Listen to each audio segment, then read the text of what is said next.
All right, tonight we've got Cathy Eck here, and she was recommended to us from a listener. And usually when listeners recommend people, I mean, we have a long list of recommendations, but they turn out really good. This was from Jenna, so a big shout out to her before I forget. And we've got Cathy on the line here, and Cathy's got quite the education as well, but that's not the interesting part. Like, she does have a PhD and a master's, but she's been studying the esoteric stuff, and she's got a website here. It's called Gateway to Gold. And she's talking about all kinds of stuff and listening to her blogs about belief systems and really interesting, like sort of beyond spiritual growth stuff. So I don't want to get too into those details, Cathy. We'll let you explain to the listeners a little bit about your background. But first of all, thanks for coming on the show with us.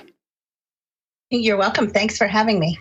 Yeah, I'm looking forward to it. Even after listening to a few episodes, you decided to still come. Yeah, exactly. Actually, we've become pretty good friends with some of our guests. So that's been one of the best parts about doing this podcast is meeting people like yourself who've done years worth of research, and they come up with really interesting stuff, and then we become friends. So that's good. That's pretty cool. And tons of listeners too that we consider friends now. Oh, for sure. Yeah. Yeah. So I guess, we don't always get into people's backgrounds, Cathy, but I was listening to your blogs and reading your website and stuff like that. I usually put them into like a voice app so that I can, drive while listening to it. But I think your background is super appropriate to bringing context to this whole topic and all your research and like our conversation. So I think we should start there a little bit. Okay. I'm not sure exactly where the best place is to start. When I look back over my life, everything in my life was preparing me to do what I do today. It's a very strange thing. It's like it all fits together into this perfect story. And there's not necessarily one moment that's like, oh yeah, I had that, incredible experience in that moment. It was just like it all fit. But I do remember that earliest moment that told me that there was something weird going on with the way I was going to look at the world was when I was about 4 or 5 years old. My mother had this big Bible sitting in the room, and I picked it up. I couldn't even read yet. And I said, oh, God, I'm going to have to do something about this. And it's just, that's kind of been what my life has been about, is looking at beliefs and seeing that oftentimes they've been completely misunderstood or misinterpreted in a way that disempowers people, but also in a way that causes people to be fighting with each other and against each other when we're not meant to be in opposition to each other.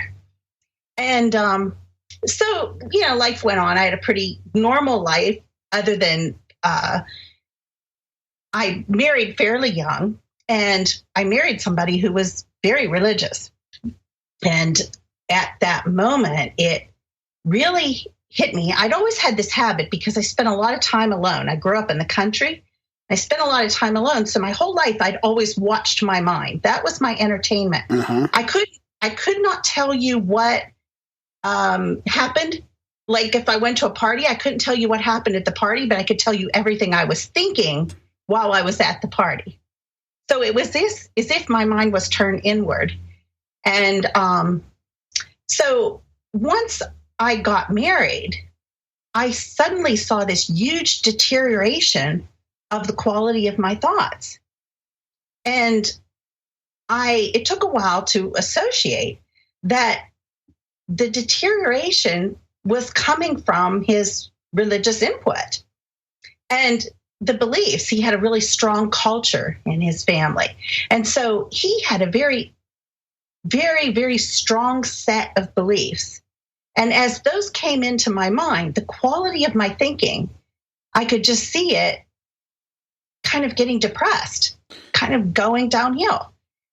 And that was the first time I said, whoa, that isn't what I thought was supposed to happen.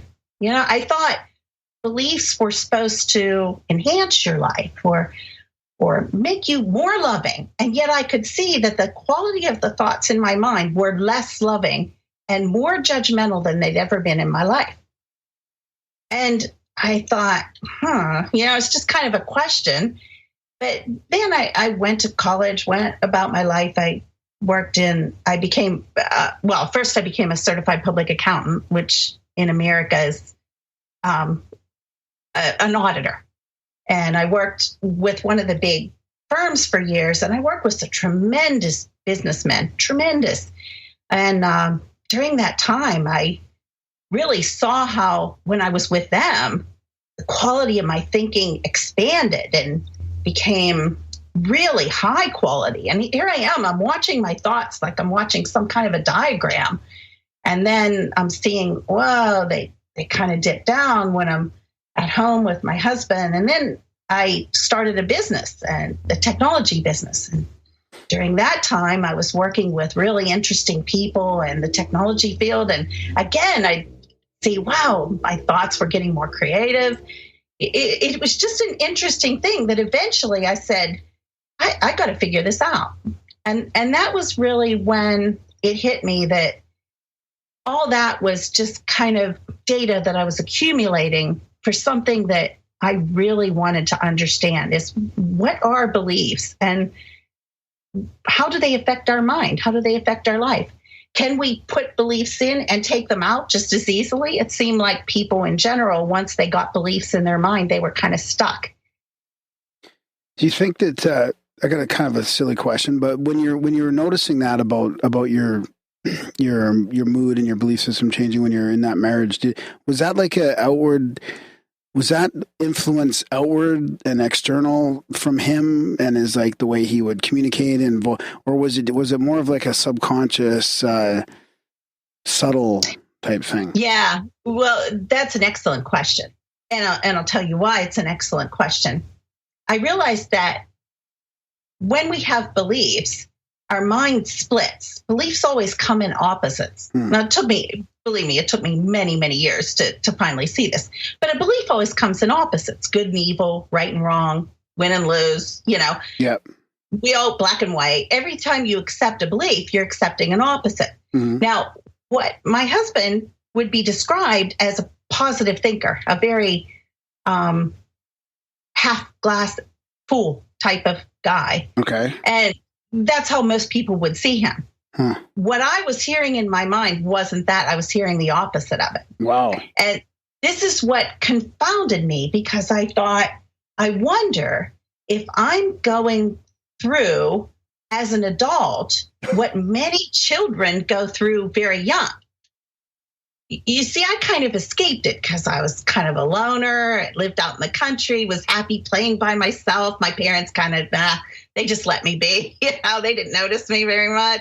And so here, all of a sudden, I'm hearing the opposite of these thoughts. Now, having done this work now for 25 years and worked with many people, that's exactly what was happening.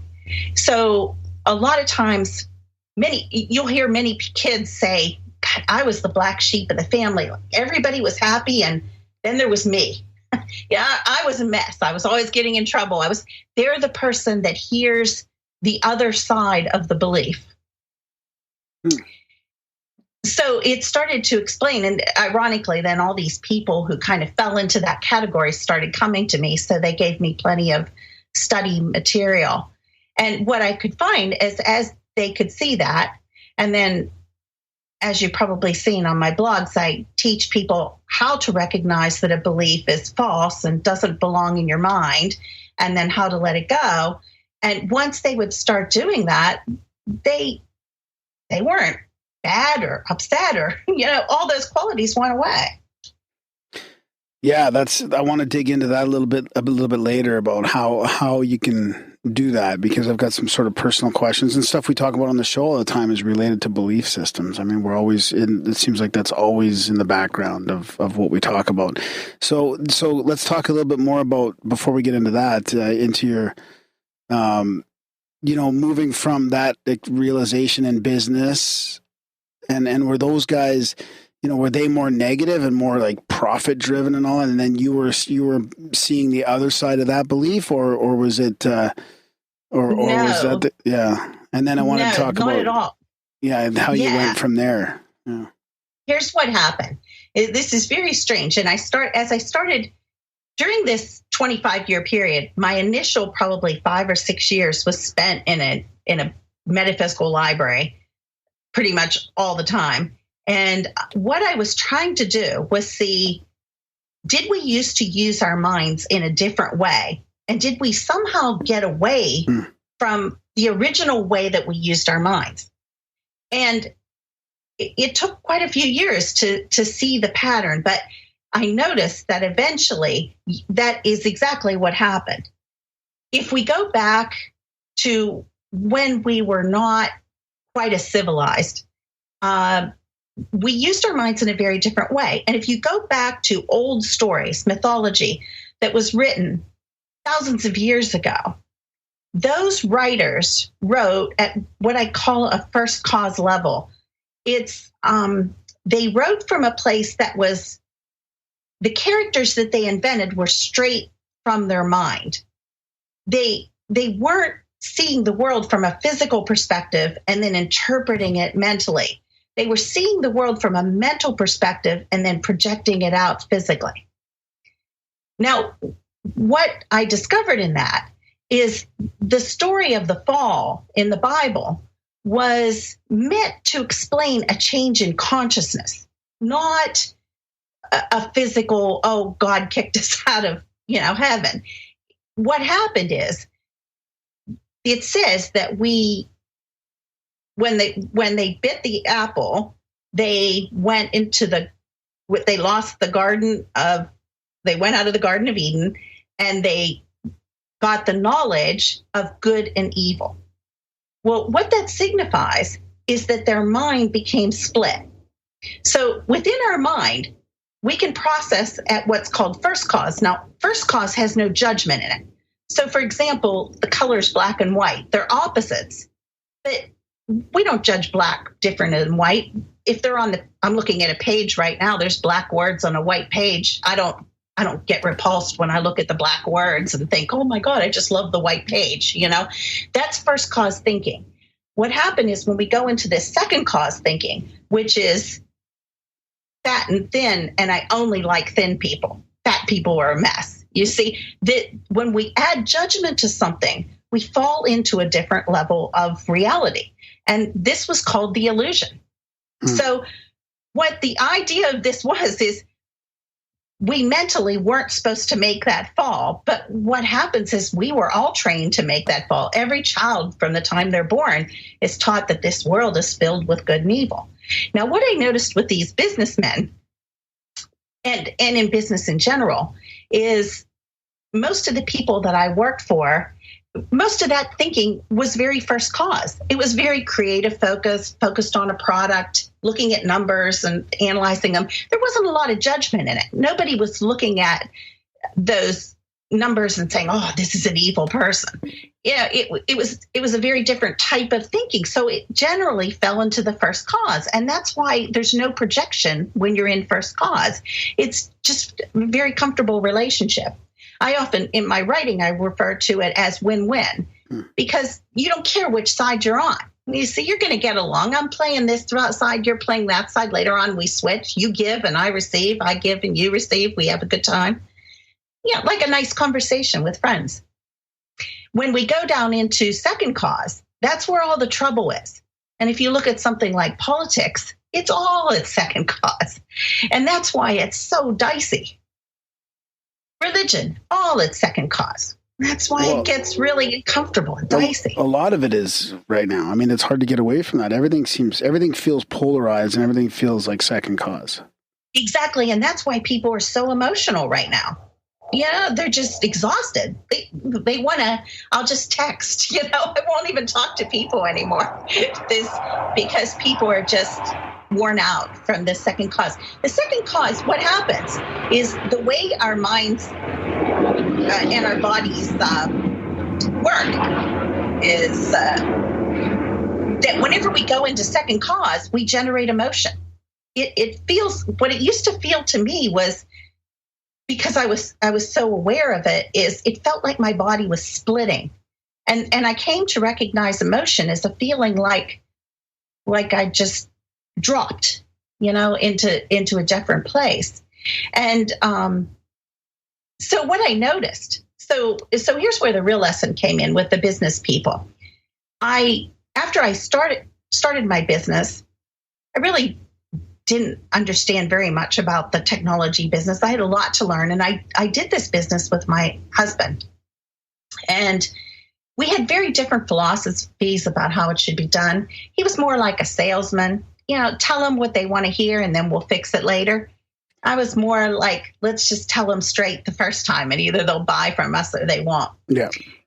And one day we got into quite an argument about this because his philosophy was, well, if you don't sell them, they're not going to buy.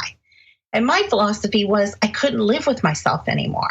I couldn't live with myself if somebody felt deceived in some way. Yeah. And I couldn't understand why we were having this enormous battle all the time. And then it hit me one day. I was just standing in the ladies' room of all places. And I looked and I noticed that this is a really dumb thing. It's like not something that should be so cosmic, but it kind of was.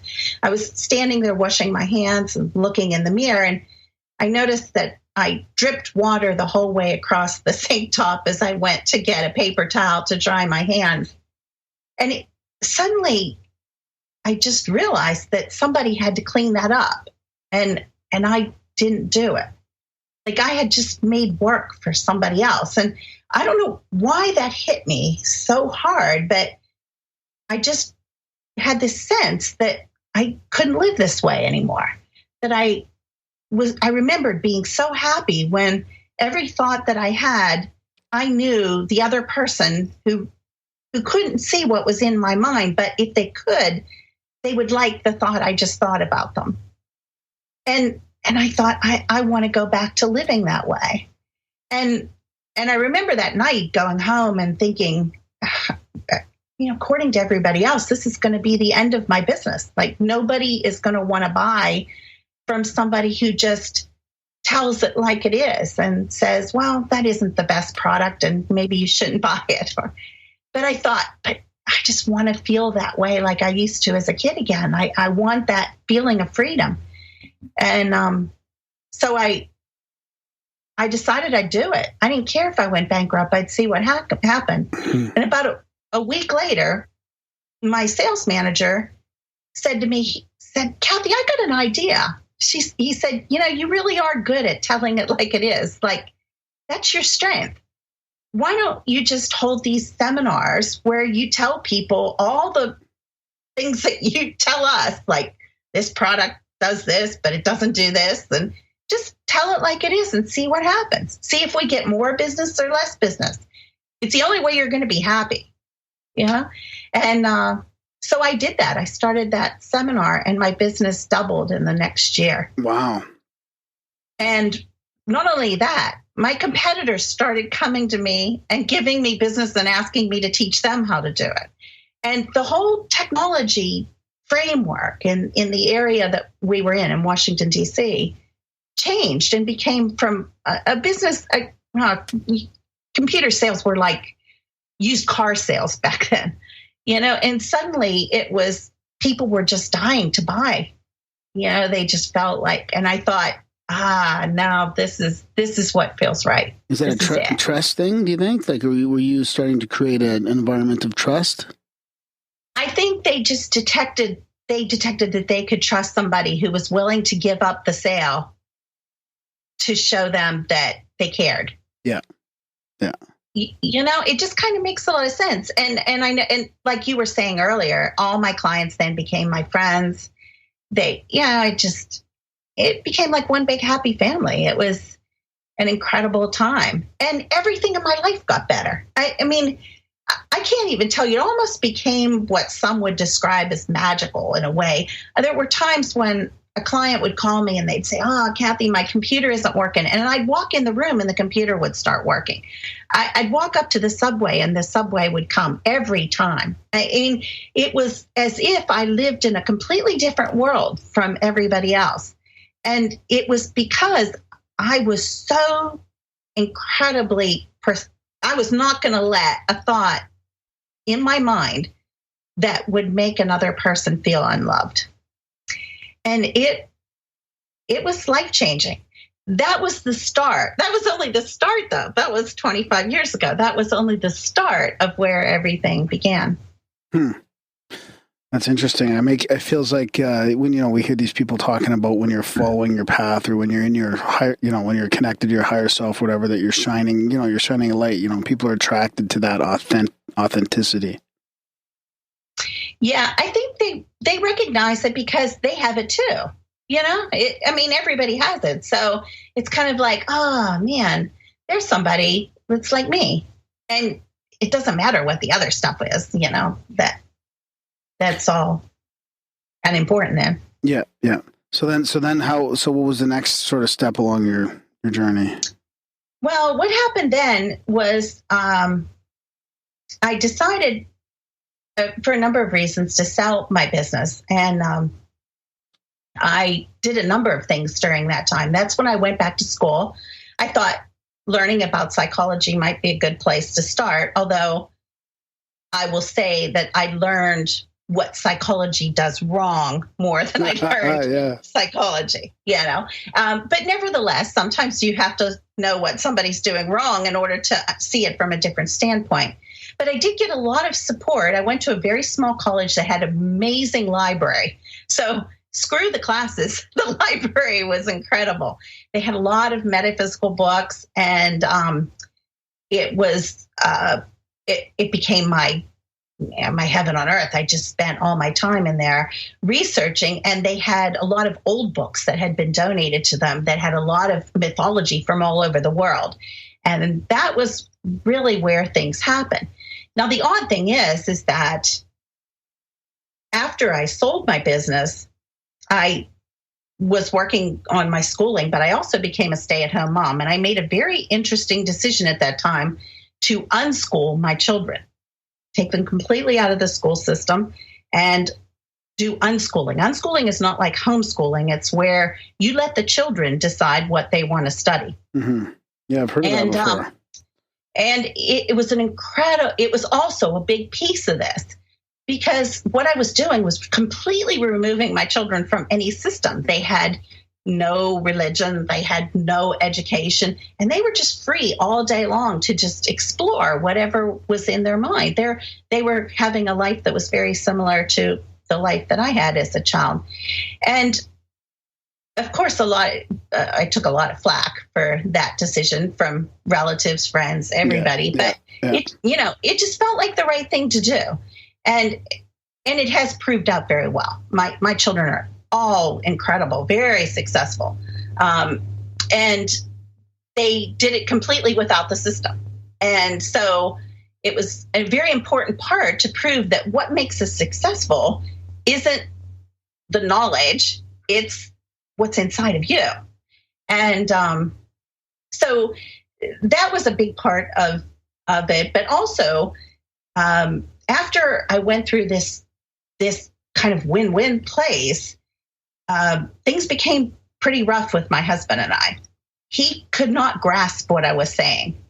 And I really went back to this place where I was always hearing in my mind the other side of his thinking. And at times I would feel like it got stuck in my mind and I couldn't get it out. And consequently, I went from this very incredible place to a place where I couldn't get back to that win-win, where I felt very stuck. And I really felt that in a way I was experiencing kind of what he experienced as a child. Like he was thinking the way his parents would have thought with him. And I was now kind of intercepting what, he would have received. And a lot of this really tied into what I wanted to understand. I wanted to understand, why does somebody get beliefs stuck in their mind? I constantly ran into people who said, God, I was born into a Christian family and it's like they dropped me into the wrong family. I don't belong. I'm gay, or somebody else says, I can't believe I was born to this family. I don't think anything like them. And I would constantly be having this question of, well, then what do you do? Are you just stuck with beliefs that you can't get out of your mind? I had never felt stuck with beliefs in my life until I kind of entered this phase of my life. And then I felt so stuck. I call it, in most roles where you have two people, whether it's a husband and wife or teacher and student, one of those roles is masculine or a leadership type of role or an authority type of role, and the other is feminine, a more receiving type of role. And I kind of put myself totally in the feminine and just became receiving to him in a way, just to understand what was really in there, like why, what was the reasons that we didn't often communicate very well. And once I understood him very well, and I had a lot of compassion. But at the same time, we eventually ended up divorcing. And that was largely because he didn't want to let go of his beliefs. But now that I was always feeling the other side of them, I couldn't believe him either. I understood that there was a cost to accepting any belief that has another side. Mm-hmm. You have a hard time loving the other person when they're your enemy, Yeah, that's a tough one, especially if they're like, it seems like most people seem to take religion a little lighter these days. It seems like most Christians are probably, I don't know, less serious, or most religious are less serious about the religion, I guess. But I don't know. On the other side, I was reading something the other day that said it was like something like 90% of people believe that there's more to life than this, if you really press them. Yeah, if you really press people, it's an interesting thing, because my mentoring work that I did over the last 5 years or so, I don't do it anymore, but I mentored people from all over the world, all different religions, all different cultures. They're all the same. They're all the same. Whenever you get down to somebody trying to let go, it doesn't matter. They can say they're an atheist. They got the same beliefs in there to let go. They can say they're a Muslim. They got the same beliefs to let go. The variations are all on the surface. Underneath, the stuff that keeps people feeling trapped and disconnected from themselves or from others, it's pretty much all the same. I had a really funny conversation with a Muslim woman one time, and she said, I was shocked when I went on your American website and I started reading about conversations that you had with your husband, because I put everything out there. And she said, I've had the exact same conversations with my husband. Not that different. So when did you realize that all the spiritual teachings that you had followed, like, because you were in the metaphysical libraries, you're absorbing all this stuff, you're learning all this stuff. When did you realize that it was even just surface level, and that when did you go deeper into the mystery schools? Well, I started to realize that that a lot of the things that I was reading were what I would call occult. And, a lot of it was coming from these secret schools and, things like that. And I realized that they were interpreting things exactly at the same level as literal religion. Mm-hmm. But it all fell into one big bunch, and it was all second cause. And so they weren't getting the right interpretation. Now, what happened is, that caused me to, I really struggled with, you can't learn this stuff. You can't learn your true self. Your true self is in there. Mm-hmm. You have to expose it. You have to reveal it. And somehow or other, back in that time when I decided I was going to only accept thoughts into my mind, I was doing a form of letting go, but it was natural. I couldn't put my hand on how I actually did it. So I was required to take one religious course, theology something or other, for my master's program. And I didn't want to take it. I put it off till it was like the last course to take. And I'm sitting there one day and I'm just twiddling my thumbs and trying not to listen to it, and doing everything possible to daydream. And I don't know, he's talking about Jesus and something or other. And all of a sudden, he's saying one thing, telling it kind of like you read it in the Bible like a story, like you'd see a movie. And what I'm seeing in my mind was not the same thing. And somehow or other, afterwards, I sat and thought about it for hours, and I realized that the way they were describing it was as if the characters in the Bible were literal characters, were people that actually existed. And the way I was seeing it in my mind, as if each of those characters was an aspect of our mind. And I realized that was the difference. In the Garden of Eden, we saw things from this, what I can now call the mental perspective.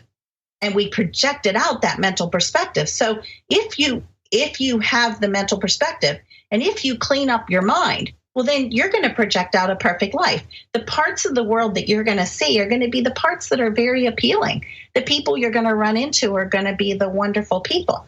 Now, on the other hand, when you interpret it from a literal place, then you always project out an enemy, because everything at the literal place is down in the second cause. You know, there's heaven and there's hell. There's God and there's Satan. You know, like everything has an opposite. And that was purposely devised that way. And I'll tell you why it was purposely devised that way. It took me a while to figure that out. But that whole story of the fall did something very important. It placed our mind in a place where we can be made into slaves very easily. You see, somebody who thinks from the mental level, you can't make them into a slave. They have too much power, and they can see right through you all the time. You know, you would never be able to deceive them. But you put somebody down in that literal level where they're always looking at their opposite, and they don't notice whenever you're baffling them, you know, whenever you're trying to trick them or sell them something, or, you know, tell them that you're a great person and you're really ripping them off. So this is back, like you're noticing this back in the Bible and then before the Bible. Like, how far does this mythology and research go back? Like, can you trace this all the way back to the written record, or? Yeah, it goes all the way back to the earliest written things. If you look at what came out of what's now Iran, Iraq area, back then it was called Samaria. Yeah, those stories basically are similar to the stories that are in the Old Testament of the Bible. Yeah. And it is presumed that when the Temple of Solomon was ruined the second time, and a lot of the kind of elite Jews were kidnapped and taken to the place where the Hanging Gardens are, Babylon, taken to Babylon, they learned a lot of those stories. And then those stories were kind of, you know, changed up a little bit, but they became the original stories of the Bible. And those stories were designed to cause the people in Babylon to fall. And then they became the stories of the Old Testament. Now, what happens is the Old Testament is all about life in the illusion. That's why people read the Old Testament and they're like, oh my God, this is horrible. Yeah, people getting killed and cursed, and God's mean and punishing, and, you know, all that. And then the story of Jesus was then meant to take it the other way. It was the story of initiation. And so that story was where I started to find that there were other groups of people, very, very small, who trained themselves to let go of all beliefs and then become of pure mind. And Jesus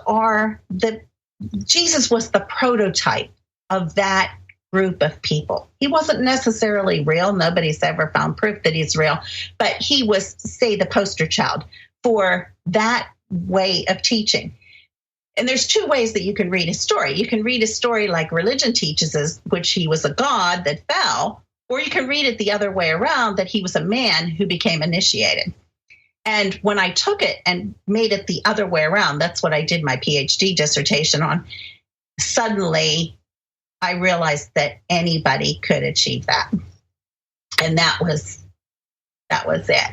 That was what I started doing then. So were some of these small groups of people, do you think they were before Jesus then as well? Like these people, like letting go of their belief systems, like does that get back to like the Egyptian mystery schools and stuff like that? Or Some of it. I think the original Egyptians knew this, and then they fell too. They got themselves into some deep shit. What many people believe, and I don't know that it's true or false, I've not been able to prove it or disprove it, is that at the time that the Jesus story got published, the initiation that I speak of was gone. Yeah. It was like, this is a memory now. We're writing it down like this is the way it used to be. So a lot of this teaching got changed or obfuscated over the years, and now the powers that be know. Like, so do you think the powers that shouldn't be right now, they know this and they're using this against us and keeping the culture polarized, or is this just a natural way that not enough people on the other side know this to get out of it? No, very few people know this now, and and I know nobody in power knows this. And I can tell you why, because they don't live it.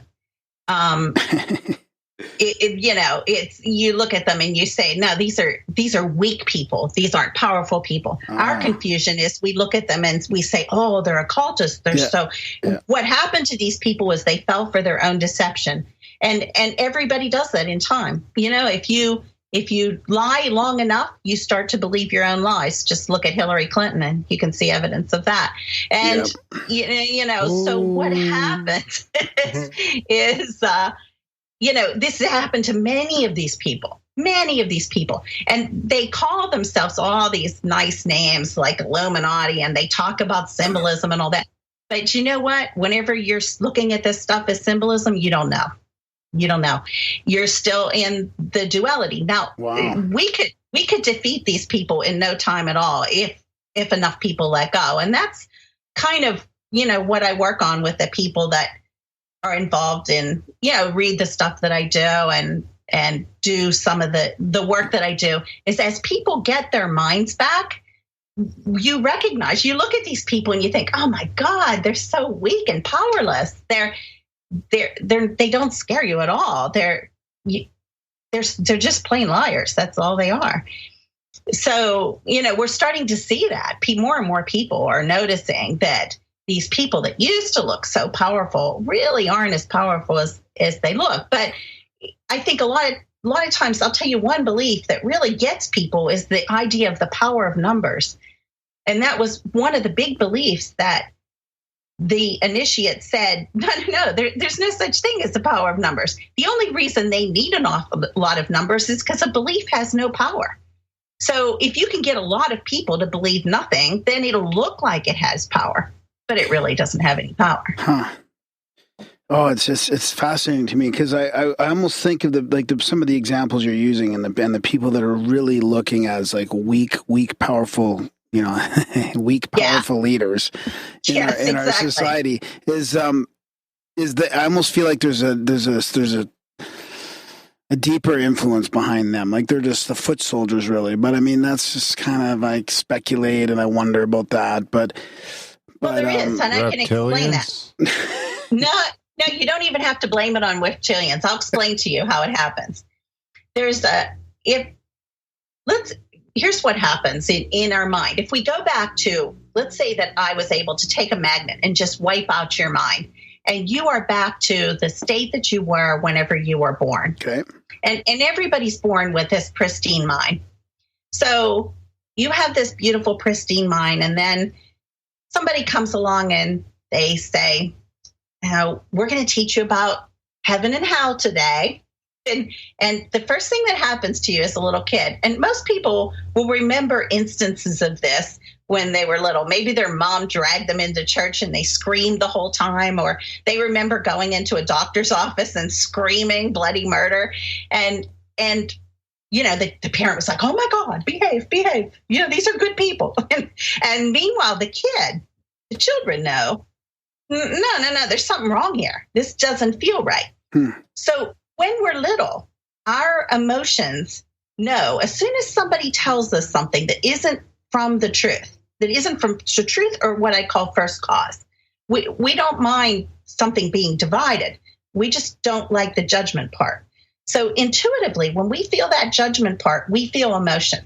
And we'll, as a little kid, we'll start crying or screaming or getting upset. Now, later on in life, if you believe enough lies and your mind becomes completely a big mess of lies, like many of these people who are actually in power, then what happens is you become what I call completely psychologically reversed.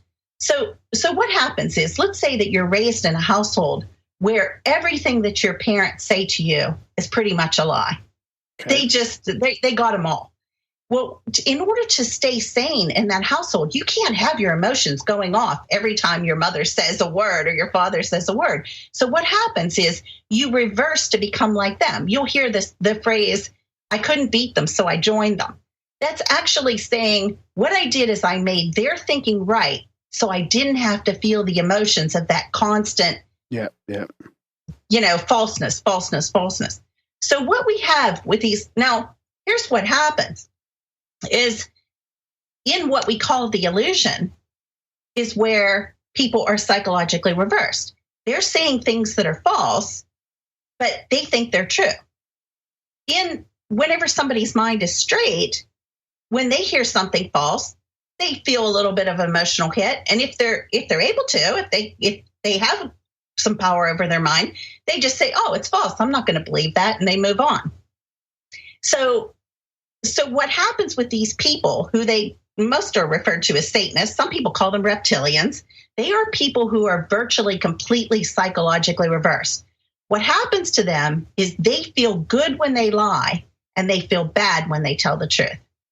And if you look at the people that drive you crazy in politics, you will see that's exactly what they do. They can stand up there and they can lie and lie and lie, and they don't feel a thing, but you're crawling under the table at home, ready to break the TV set, because you're thinking, oh my God, how can they do that? How can they lie like that? That's called complete psychological reversal. And unfortunately, because they look so calm, people get deceived. They think they're telling the truth because we're used to believing that somebody that's calm must be telling the truth. Whoa, there's so much to unwrap there. So the new political environment, the new shift in politics from this, Trump, who's basically a total outsider, or, who knows, depending on how deep you want to believe in the deep state and all this kind of stuff. Anyways, I mean, he's causing a real deep state battle here. I mean, is this part of people waking up to the lies, or is this another lie of deceit? No, I think Trump has one really amazing quality. And I wrote about this a lot during the election time period, because people weren't seeing it. Trump is not politically correct. Everybody knows that. And what happens is when you speak congruently, maybe you're not 100% factual. Well, I wouldn't even say factual. You are congruent. You are, I think he's very factual, and I think most of the time he's telling the truth. Yeah, but what I see is people, he does this thing where he exaggerates a little bit, which we all do, and then these other people on the other side call him lying, and I'm like, this isn't lie. Like they're calling him out on stuff that's not supposed. He's not trying to throw you facts right there. He's expressing, let's say he says 20 trillion instead of 19.7 trillion. And they're calling it a lie. And it's like, no, he's not meaning exactly fucking 20 trillion, know? Right. No, what's happening? Trump is wise to this. He reminds me very much of the business people that I worked with. And he's been in business his whole life. I guarantee you that he understands the concept of win-win, and you'll hear him say that. Yeah. Much of when somebody lives most of the time at first cause, and you can see even as mean as the liberals have been to Donald Trump, he doesn't hate them. He really doesn't hate them. He really wants them to have a good life too. They hate him, but he doesn't hate them. Mm-hmm. So he has all the power. You see, the person who has no power, while they're sitting there hating themselves, they're being exposed all the time. And it's their own fault, because they're so filled with hatred for him that it bounces right back, because he won't accept it. He refuses to hate them. And that is his power. And whether or not sometimes I like what he does. Sometimes I don't like what he does. But what I do like about him is he refuses to hate somebody. He can have a heated discussion with somebody, and then you will see him laughing with them 5 minutes later. It over and over again. People will call him racist and sexist, and yet there's thousands of pictures of him helping Black people, helping women. He just loves people. When he says he loves people, he's not joking. Yeah. The other people, they hate people. They just really do. And they're really caught in second cause. And I think the business training, I used to say to people all the time that I was very fortunate to have had that business training, because really the only quick exit to the illusion is in the business world right now. Because if you can get to win-win, suddenly it's like you catapult right into your true self. You force yourself to look from that perspective. You see, and I think Donald Trump knows that. Yeah. There is no exit to the illusion from government bureaucrats. They're totally caught up in right and wrong and good and evil. There's no exit from really solid religions, where it's all good and evil. There's no exit there. But in business, you will find some business people get it. And that's where you'll find them. So is this politically incorrectness and this sort of truth telling, let's just call it that for now, that Trump is really, he's the outsider, he's coming and doing this, or is this resonating with people and is this why it's such a shock that, even people that may outwardly or publicly say something negative or be against him, they're like in the closet, sort of like, I don't know if just that they closet Trumpers. There was a silent majority. I mean, there was people that are like, they've had enough of the system and the corruption. And absolutely, and this truth is resonating with them, even though they don't want to admit it publicly. Well, exactly. You're afraid to admit it publicly because people will, come up and slap you. But the truth of the matter is they're saying something about him that reminds me of myself. I wish I could say that. I wish I had the balls to stand up there and say, "You're lying." Yeah. I'd lock you up. Yeah. Yeah. Hey, that may still happen. Yeah, it's looking more and more like it might happen. And I think that would be a very good thing. It's the political correctness is a part of the cycle. You have to realize that there's a war going on in the world, and it's not what we think it is. It's a war that we're all battling internally between what I call the clone. The clone is a term that I came up with because it's kind of what happens whenever you become good by some group in society. You become a perfect progressive, or you become a perfect Christian, or you become good by some standard of society, but you're still at this second cause level of thinking versus somebody who actually has very few beliefs and is actually very clear-minded, maybe on just one topic, but on that topic, they're very clear-minded and free. And that part of them is at war with this kind of clone part. Now, what you have in the government on both sides, for the most part, is a whole lot of these psychologically reverse clones. That's why that's basically the deep state. I mean, they're just swimming in their own swamp, believing their own lies. And they really do believe their lies. And people who have the similar minds also believe their lies. It's just the way it is. So putting the left and right and this political division aside, are people waking up? Have you seen this over your last, because you've been, researching this for quite a while. And now with let's just say your work and shows like ours and people waking up to the polarization, especially with this Trump election, and it's really shining the light on the lies in the media, the polarization, the sort of is the distraction of the left and right. Like, are people waking up to a greater truth, in the politically world? They are. Politically. What about personally and consciously? Consciously, I'd say they're not. I'd say they're going the wrong way. And it's because of the New Age. The New Age is just another belief system. It's Christianity repackaged. So a lot of people are still falling for all of that. It just creates a I'm spiritual and you're not. It's still at the bottom of the second cause thinking. So that has been a big setback. The positive thinking movement was a bit of a setback because the problem with these things is what happened is it allowed people who actually had a lot of beliefs to create this sort of clone where they look very spiritual or look very positive. And now people can't tell the difference between somebody who's a really good clone and somebody who actually is coming from a free, true self place. Oh, that's interesting. Wow.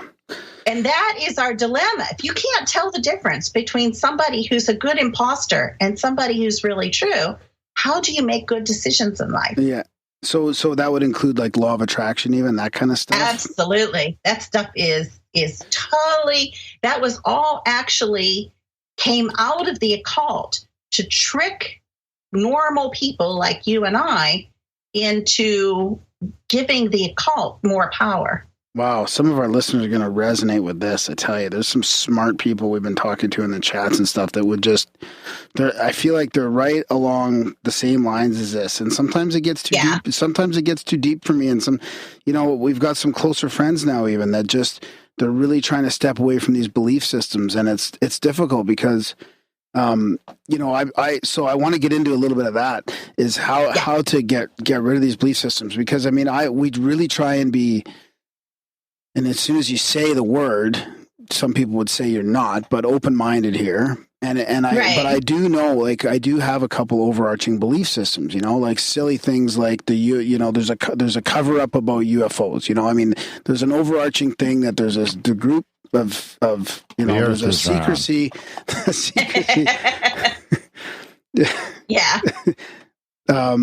I was trying to think of a word to describe what Darren just said that I heard recently, but I can't think of it. So, there's a couple overarching things like consciousness, I believe that there's a non-local consciousness, that kind of thing. I have a couple overarching beliefs. So how do I need to get rid of those beliefs too? Like how deep do I have to go into trying to shed my belief systems and let them go? Well, let me say a couple things about that. First of all, I will be the last person to ever tell somebody that they have to let go of their beliefs. And people find that very strange because I spend my life teaching people how to let go of their beliefs. But whenever you are free of a belief system, you don't care because anybody who has beliefs, they just sound kind of like idiots, you don't feel like they're idiots. That's a bad word. That's the wrong word. You just feel like they have no power. They're not going to bother me.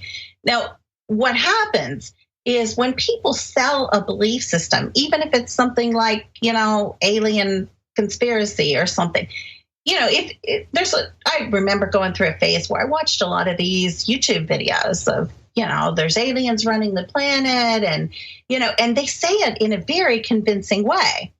Now, there is a clue, though, just like a child who's, taken to church at 2 years old and says, Mommy, I don't want to go.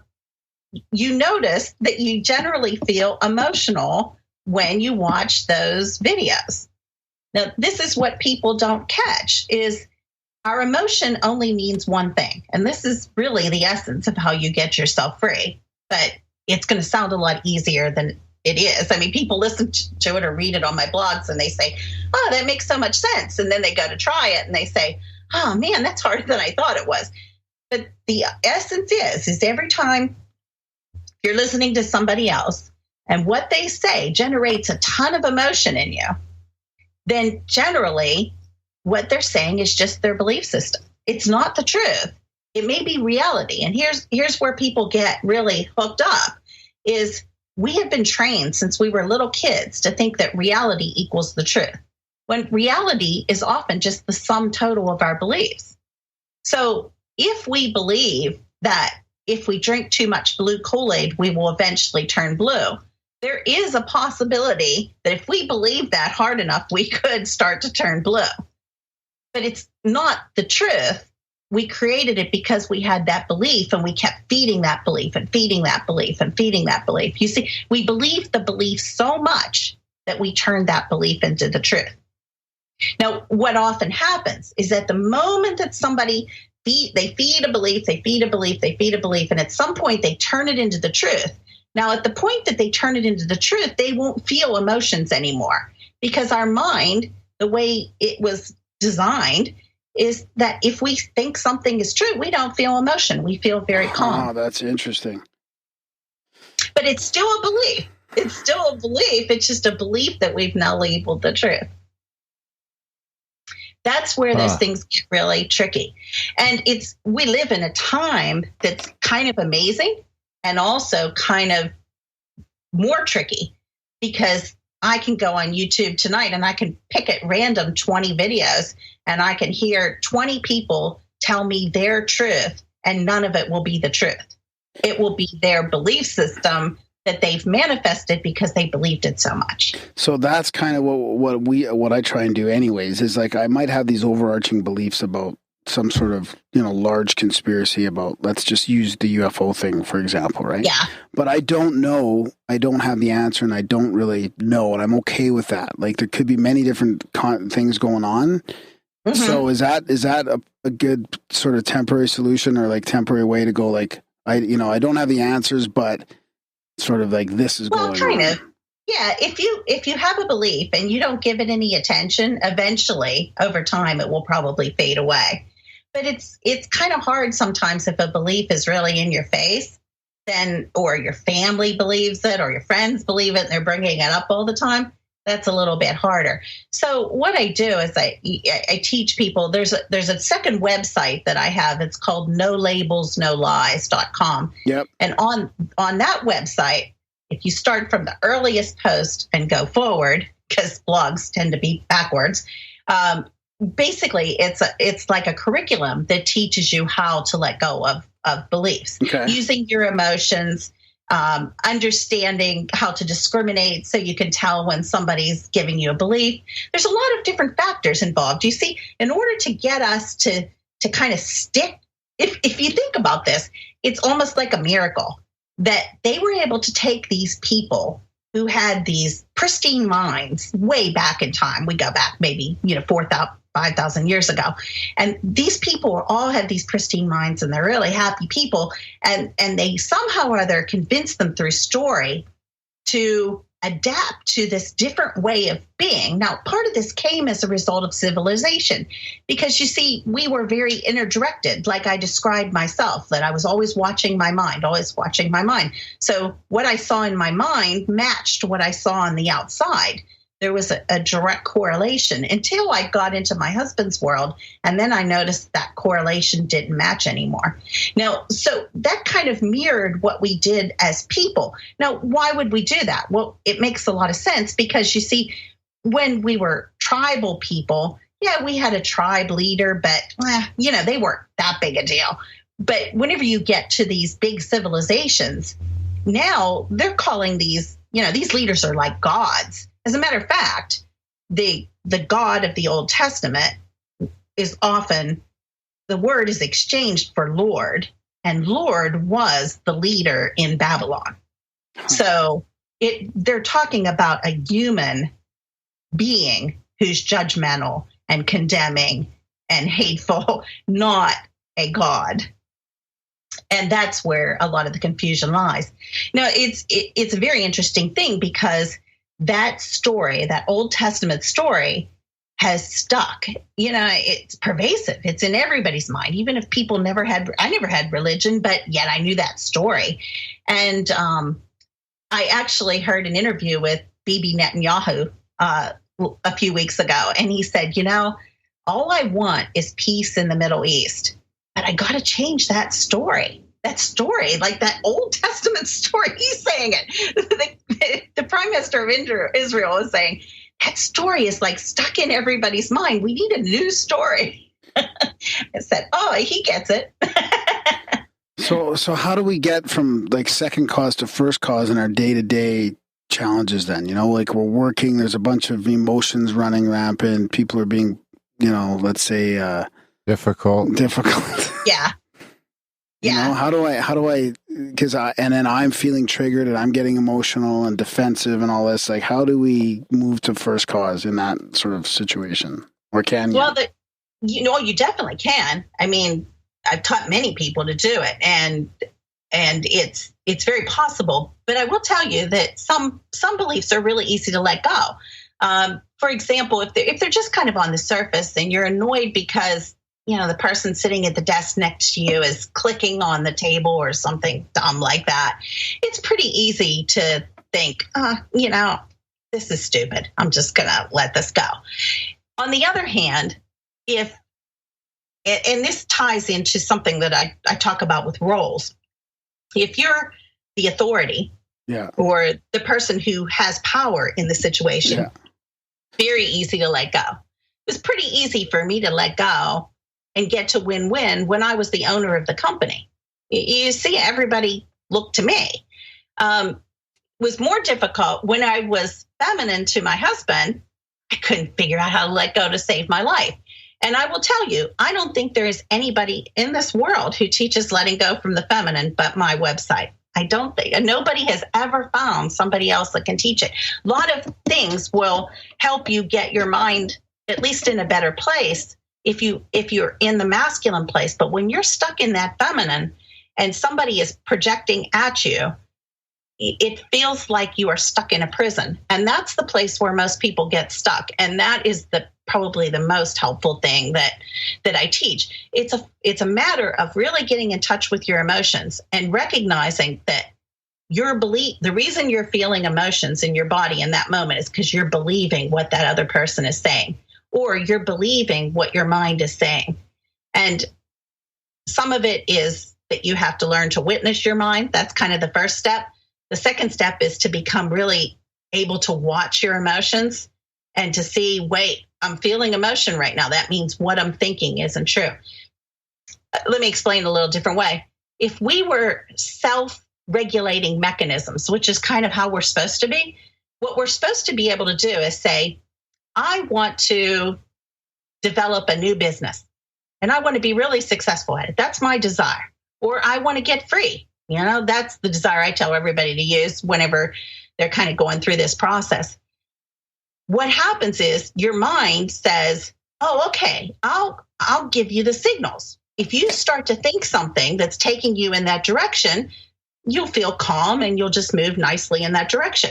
If you start to think something that's not taking you in that direction, or you start to believe somebody that's not taking you in that direction, then you'll feel emotion. And that's just how our minds work. But, you can set your desire. I mean, there's people who are setting their desire to be powerful over other people, or to, own the planet, or to steal all the money in the world. I mean, and your mind will work the same way. It doesn't, there's no conscious regulator saying, oh, that's a bad one. It just directs you wherever you say you want to go. And that's why we have to become self-regulating. It's kind of like we have to stay in our own lane. So that's hard. That's the hard part is when you feel when you feel the emotion and like you said, that should be a signal that it's not it's not true. It's not true. That's true. The signal that what you're thinking is not true. But our mind, this psychological reversal that we've all been trained to have, will say, oh, it is true. Yeah, that's tough. You see, that's the tough part. Now, let me give you a real crazy example. But let's say somebody goes to the doctor and the doctor says, oh, you've got blah, blah disease, and you're going to have blah, blah disease for the rest of your life. Now, most people, if you take them back to that moment, and I used to do hypnosis with people before I realized I didn't need to hypnotize them to do this. But most people, if you take them back to that moment, they'll say, oh my God, I felt so horrible. I mean, the guy gave me a death sentence, but they think what he says is true. You see? And then because they think what he says is true, most of the people will now realize the symptoms and die when they're said to die. There's been many, many studies on that. Now, what I will do is take people. I used to yeah, exactly. They've basically given them a hypnotic suggestion, and because a doctor is a person in authority, you just carry that out. Now, what I used to do in hypnosis is I would take people back to that moment. And when they would say, they would start to cry, they would hear the diagnosis and they'd start to cry. And I'd say, your emotion is telling you that what he just said is not the truth. And then they would drop it and they would get better. So does that mean if you're just like, that you're really going to die? Yeah. Well, the thing of it is that what is the doctor presenting us? The knowledge of good and evil, the knowledge of this is true and this isn't true. You see, we're so used to it that we don't have the capacity to say, wait a second, knowledge is false. There's all knowledge. If it has an opposite to it, health and unhealth has an opposite to it. Our bodies, if our minds worked this perfect way, and this is the place where people will challenge me and say, you got to be crazy, Cathy. I know you're freaking crazy, until they do it one time and they have the success and they see, holy shit, there's nothing that's true. There's virtually nothing that anybody's told us that's true. Anything can be challenged if we can flip our mind back to its original state and let it go. So much of that is colored crazy, by our Cathy. perceptions and our experience and all that. Oh yeah, for sure. And that's the tricky part to it. You know, the other thing that they used to teach was that our life is meant to be this story. At one point I studied screenwriting, and I did it just to really understand story. And what you find if you study a story, it's in the first few minutes. There's 3 acts in a story. In the first act, relatively short period of time, there'll be what they call an inciting incident. And that's where all hell breaks loose. And something bad happens. And from that point on, now all you're trying to do is get back to who you were before that happened. And then you move through the end of the first act. And in the second act, you hit all these things that, they didn't work. We tried this, and you thought this person was going to help you. And then you thought you were going to get the girl, and then the girl ran away, and all these things happen. That's kind of like people who are seekers. I tried this, I tried that, I tried this, I went to the therapist. They don't get anywhere. And then in the third act, something happens. Basically, we find that the answer is inside of us, if it's a perfect story.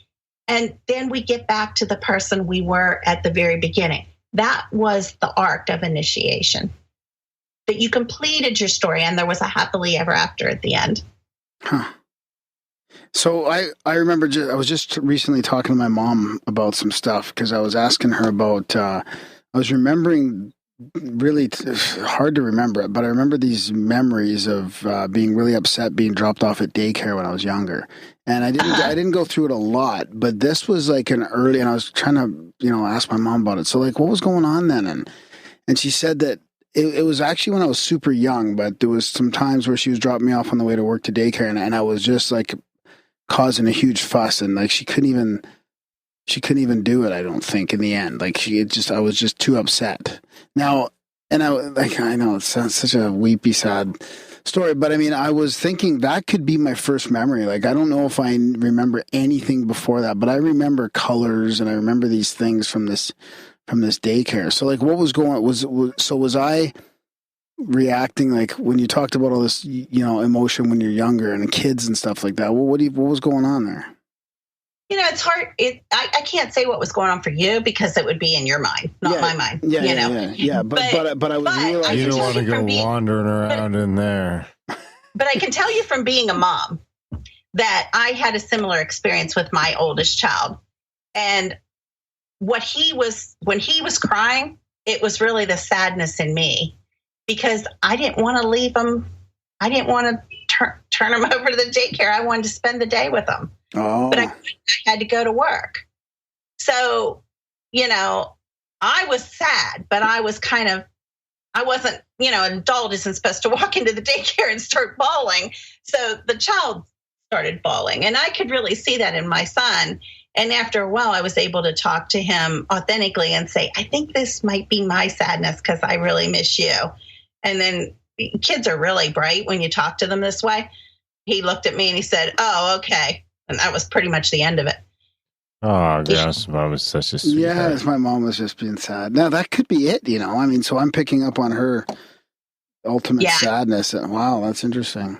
A lot of us get stuck that way. We can't stand to see our parents upset or sad. If people have a parent that was sick or their parents divorced when they're young or those things, the child, and here's why it is, it's kind of brilliant in a way. The child understands that he or she came into this life to create their experience. They understand that their mind, they think a thought and they create it, and they see life that way. They see it just like we used to see it 4,000, 5,000 years ago. And so now they feel this emotion coming at them, or they see like their parents get divorced or their mom crying or mom and dad are fighting, and they think they caused that. But they didn't cause that, because the child is always in a feminine role until the time that, they grow up and they can go off and start creating their life. And generally for most people, that comes after college before they're able to do that. So during that time, they're confused. Hey, am I creating my mom and dad? No, they're not. Or are they? No, they really aren't, because we step into our parents' illusion.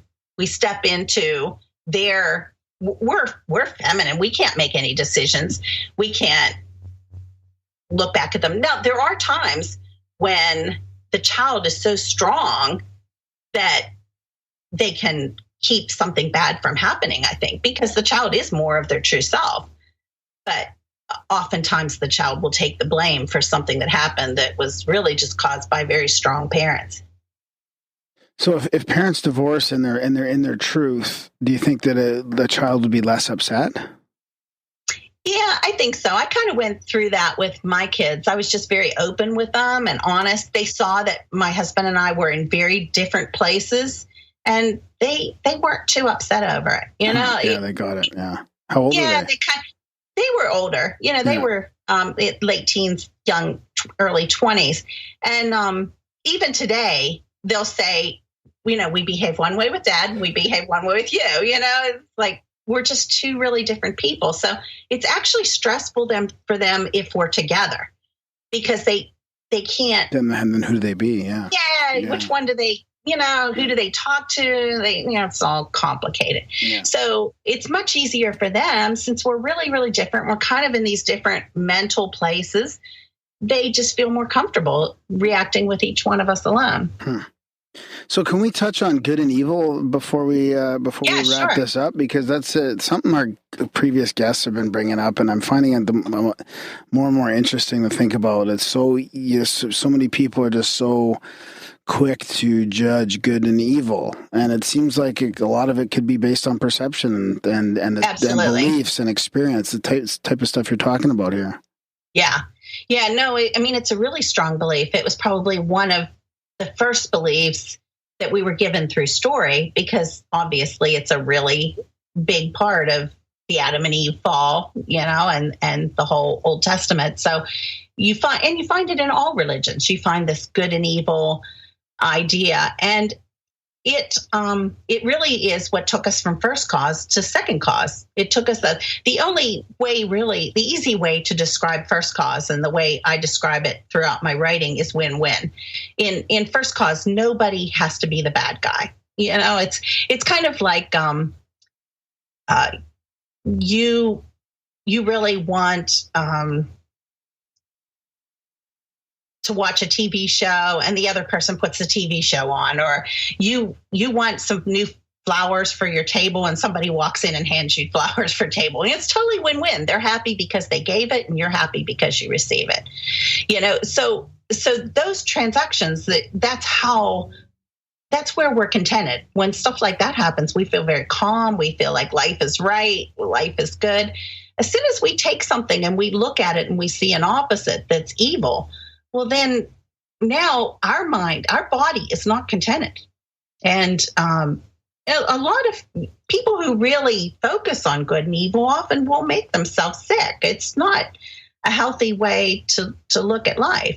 Now, oftentimes you look at what somebody's doing and they're very psychologically reversed and they are lying all the time.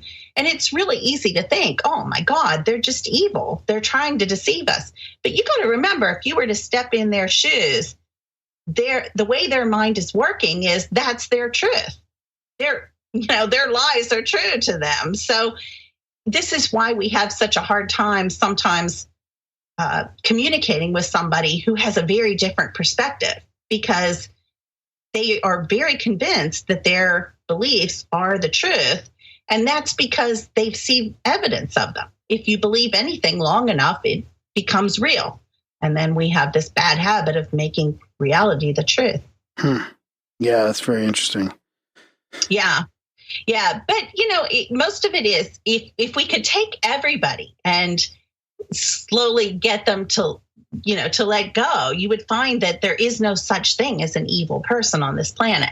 There are people who have really deeply ingrained beliefs and they think they're the good ones and somebody else is the bad one. Yeah, exactly. That's kind of what our other guest was saying, is that, being in that person's mind, they don't think they're, most of the time, I mean, maybe sometime, but they don't think they're being consciously evil. They think they're good and the other people are evil. Exactly. So how do you reconcile that? You have two people and they're going at each other and both of them think they're the good one. Exactly. So there is no possibility of reconciling that. But what happens if in the situation where I've been in things like that is I just keep letting go of any judgment I have of them. There's a 3-step process that I give people to work on. The first step is where you're stuck in a feminine role and somebody's really coming at you. They're calling you a racist. They're coming at you and they're saying something that isn't true. It's not true, but nevertheless, they're saying it with a lot of authority or a lot of charisma. Like they Darren's a Nazi. Yes, exactly. Darren's a Nazi. Because he's been tweeting. He's been accused of that. I'm an Indian, by the way. Haven't we all? So what happens in that's what I call step 1. From there, you have to let go from the feminine. And there's, that's where you have to use your emotions and see that what they're saying is generating emotions. So it's not the truth. Then you move up to step 2. In step 2, you move into the masculine mind or a masculine role. And now you have a little more power. And there's a tendency to want to judge them back. Like, I'm going to get even now. I'm going to call them a Nazi, whatever. Well, that doesn't get you anywhere either. And if you let go then from the masculine side, which is generally easier to do than from the feminine, then you move up to there's a step 2.5 that I made up because of New Agers. Because New Agers, they have a tendency to want to go into, it's all good. They did the best they could. They want to put flowers on everything. So I say, okay, let go of the 2.5 shit. And then eventually you get to a place where you just feel unconditional love for the person and then they can't harm you. It's like they have no power at that point. What if they punch you? They won't. Not at that point. Yeah. No, they won't. What happens is when you get to that place where you're just completely in the truth, like in first cause and the truth, and you see this, you do see this with Trump sometimes. He's the best example I've ever had, I think, in the public eye. But notice how a lot of times the projections that come at him get flipped. You might take a day, but they get flipped right back on the person who projected. And you see that more and more, and that's because he doesn't take it in. He just lets it go right back. He knows it's false. He lets it go right back to them, and 2 days later, they're being exposed in the news or something. So you do start to develop this power that, people who want to lie aren't fond of, and they may consider you evil, but you aren't inside. You know that you've let go. You've cleaned up your mind. You're not thinking badly of them. So, if they think badly of you, that's kind of their problem at that point. Well said. Yeah, that's good advice. Yeah, it works really well. But like I said, it's way easier said than done. And it's taking me a long time to perfect it. I mean, I've worked at this, as like almost a lifetime. But it really does all tie. And the interesting thing about my work was that it was not only kind of a mind perspective, but I took it all the way back. And that's what's a lot of the writing on Gateway to Gold, and explained how we got in this situation. And it all just made sense. It all made sense. It just, everything fit. And it fits today. You can take anything in the world and you can see who's in the masculine role, what their beliefs are, why they're in conflict. Yeah. So that's a good segue to your work and what people need to know to get a hold of you and all that. Like your two websites there, No Labels, No Lies, and Gateway to Gold. And then, right. And then is that the best thing for people to do to find more out about this? Yeah, exactly. I don't do any private mentoring anymore. What happens is if people are really interested in it, I tell them to do all the free material. And there's the equivalent of about 9 books worth of free material on the 2 sites. So it takes people a while to get through that. Wow. And then after they go through all that, if they want more and they really want freedom, they're hungry enough at that point to just want it with all they've got, then there's a paid membership site called the Gold Circle that's part of Gateway to Gold, and they can go on there, and that's where I hold nothing back. I mean, it's no holds barred. I tell everything. I talk about everything from pedophilia to the Old Testament to the New Testament to mythology. Everything. I just let everything that I know out in there. And there's a lot of audio recordings. There's probably another 8 or 10 books worth of information on that site. But I always tell people, don't try coming there first, because they would be too confused. You really kind of have to, you have to ease yourself into this, because what you're really doing is flipping the whole way that your mind works back to the way we originally used our minds a long time ago. Yeah, that's good. No, it's very interesting stuff. I mean, it's I don't know, it's kind of the goal that we, that we should have, or that we have here, is trying to let go of all that stuff. I mean, I really do see how it's holding me back, and it's interesting to talk to you about, the process. And I really appreciate you being so honest and coming on here and sharing all your research and stuff. Yeah, no problem. It was my pleasure. Thank you for having me. Yeah, that's more good. People that work even a little bit toward freedom, I think you make a contribution to everybody when you do it. Yeah. Because you're taking away a belief. And people used to laugh, because I would do things like I'd watch the news or something, and I would be sitting there and I'd be letting go, that was true, or that was true, or that was true, and things would change. And they'd say, well, why do you care about doing that for other people? And I'd say, because it makes it a better world. Like anything we let go, we're taking those people who are using those beliefs to hurt us, and we're taking their power from them. Yeah, exactly. So, whenever they don't have any power, they'll be locked up. Yeah. That's where they'll be. Right on. Well, thanks a lot, Cathy, and we'll link to all that stuff in the show notes for people to check out your work.